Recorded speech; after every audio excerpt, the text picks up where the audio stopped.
একটা পোড়া পোড়া গন্ধ পাইছো না? আমাদেরকে বড় হতে দেখে কারো জ্বলছে মনে হয়।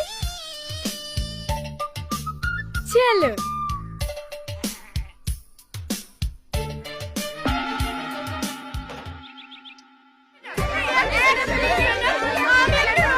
আরে আরে দেখে সাইড দেন।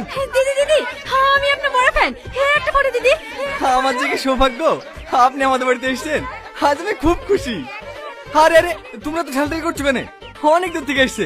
আগে একটু রেস্ট লেক, তারপর সবাইকে ফটো তুলে দেবে। এই টুটুল, লোকগুলো ঠাকা না।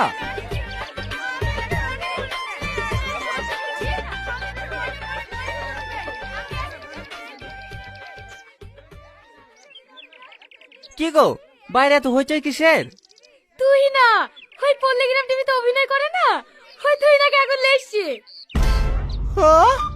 হ্যাঁ, চলো দেখে আসি। আরে হয়েছে, ছাড়ো তো। পরে সব দিলো। দিদি দিদি, আমি আপনার অনেক বড় ফ্যান দিদি। আমাদের একটা আরে আরে দেখ, এইসব আমল তো কোন থেকে আসছে? এই টুটুল, ঠেকাতে পারছি নি। তুমি না দি, আপনি আসুন তো।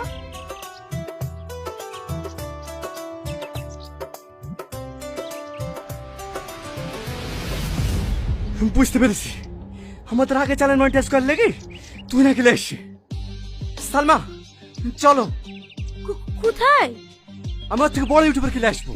ওর আগে চ্যানেল মনিটাইজ করে দেখাবো, তাতে 10 কাঠা জমি বিক্রি করতে হলে করবো।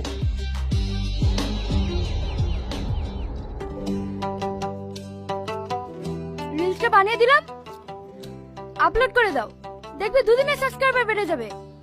থ্যাংক ইউ দিদি। আগুন, আমার কিন্তু রাগ হচ্ছে। কেন দিদি, আমি কি কোনো ভুল করলাম নাকি? কি দিদি দিদি করছো? আমরা তখন ফ্রেন্ড, তাই না? নাম ধরে ডাকো। ও ঠিক আছে।